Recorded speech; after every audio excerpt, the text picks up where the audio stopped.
ಕಾಲದಲ್ಲಿ ಒಂದು ಕೋಳಿ ಇತ್ತಂತೆ. ಅದು ತನ್ನ ಚಿಕ್ಕ ಚಿಕ್ಕ ಮರಿಗಳ ಜೊತೆ ಒಂದು ಪುಟ್ಟ ಗುಡಿಸಲಿನಲ್ಲಿ ಹಾಯಾಗಿ ವಾಸವಾಗಿತ್ತಂತೆ. ಪ್ರತಿದಿನ ಬೆಳಗ್ಗೆ ಆ ಕೋಳಿ ತನ್ನ ಮರಿಗಳನ್ನು ಕರೆದುಕೊಂಡು ಚೊಳ್ ಚೊಳ್ ಅಂತ ಕಾಲುಗಳನ್ನು ಹಾಕುತ್ತಾ ಆಹಾರವನ್ನು ಹುಡುಕಲು ಹೋಗುತ್ತಿತ್ತಂತೆ. ಹೀಗೆ ಒಂದು ದಿನ ಎಲ್ಲಿಯೋ ದೂರದಲ್ಲಿ ಚೆನ್ನಾಗಿ ಹುಳಹುಪ್ಪಟೆಗಳು ಸಿಗುತ್ತವೆ ಅಂತ ತಿಳಿದು ಆ ಕೋಳಿ ಆಹಾರವನ್ನು ಹುಡುಕುತ್ತಾ ಹುಡುಕುತ್ತಾ ತುಂಬಾ ದೂರ ಹೋಗಿಬಿಟ್ಟಿತಂತೆ. ಅದರ ಮರಿಗಳು ಕೂಡ ಅಮ್ಮನ ಹಿಂದೆ ಓಡುತ್ತಾ ಹೋದವು. ಸರಿಯಾಗಿ ಅದೇ ಸಮಯಕ್ಕೆ ಆಕಾಶವೆಲ್ಲ ಕಪ್ಪಾಗಿ ಭೂಮಿಗೆ ನೀರು ಸುರಿಯುವ ಹಾಗೆ ಜೋರಾಗಿ ಮಳೆ ಬರಲು ಶುರುವಾಯಿತಂತೆ. ಆಗ ಆ ಅಮ್ಮ ಕೋಳಿ ಮತ್ತು ಅದರ ಮರಿಗಳು ಆ ಮಳೆಯಲ್ಲಿ ಪೂರ್ತಿ ನೆನೆದು ಹೋದವು. ಮಳೆಯಲ್ಲಿ ನೆನೆದ ಕಾರಣ ಆ ಮುದ್ದು ಕೋಳಿ ಮರಿಗಳಿಗೆ ಶೀತ ಮತ್ತು ಜ್ವರ ಬಂದು ಬಿಟ್ಟಿತು.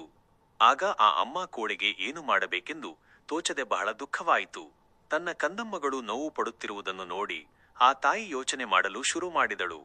ಹೀಗಿರುವಾಗ ಅಮ್ಮ ಕೋಳಿಯು ತನ್ನ ಪುಟ್ಟ ಗುಡಿಸಲಿನ ಮುಂದೆ ಇದ್ದ ವ್ಯವಸಾಯದ ಜಾಗವನ್ನು, ತೋಟವನ್ನು ನೋಡಿತು. ತಕ್ಷಣ ಆ ಅಮ್ಮ ಕೋಳಿಯು, ಅದೇ ಜಾಗದಲ್ಲಿ ವ್ಯವಸಾಯ ಮಾಡಲು ನನಗೆ ಸಹಾಯ ಮಾಡಿ ಎಂದು ತನ್ನ ಅಕ್ಕಪಕ್ಕದ ಮನೆಯ ಕೋಳಿಗಳನ್ನು ಕೇಳಿಕೊಂಡಿತು. ಆದರೆ ಆ ಕೋಳಿಗಳು ಅಮ್ಮ ಕೋಳಿಯ ಮಾತನ್ನು ಕೇಳಿ ನಕ್ಕು ಗೇಲಿ ಮಾಡಿ, ನಾವು ಯಾರೂ ಸಹಾಯ ಮಾಡುವುದಿಲ್ಲ ಎಂದು ಹೇಳಿ ಹೊರಟು ಹೋಗುತ್ತವೆ. ಅಮ್ಮ ಕೋಳಿ ತನ್ನ ಮಕ್ಕಳ ಸಹಾಯದಿಂದ ವ್ಯವಸಾಯ ಶುರು ಮಾಡಿತು. ಕಾಲ ಕಳೆದಂತೆ ಬೆಳೆಯು ಚೆನ್ನಾಗಿ ಬೆಳೆಯುತ್ತದೆ. ಅಮ್ಮ ಮತ್ತು ಮರಿ ಕೋಳಿಗಳಿಗೆ ತುಂಬಾ ಖುಷಿಯಾಗುತ್ತದೆ.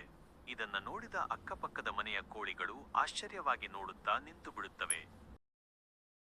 ಅಮ್ಮ ಮತ್ತು ಮರಿ ಕೋಳಿಗಳು ಆಹಾರಕ್ಕಾಗಿ ಹೊರಗೆ ಹೋಗದೆ ತನ್ನ ಮನೆಯ ಮುಂದೆ ಬೆಳೆದ ದವಸ ಧಾನ್ಯಗಳನ್ನು ತಿನ್ನುತ್ತಾ ಖುಷಿಯಿಂದ ಜೀವನ ಕಳೆಯುತ್ತವೆ.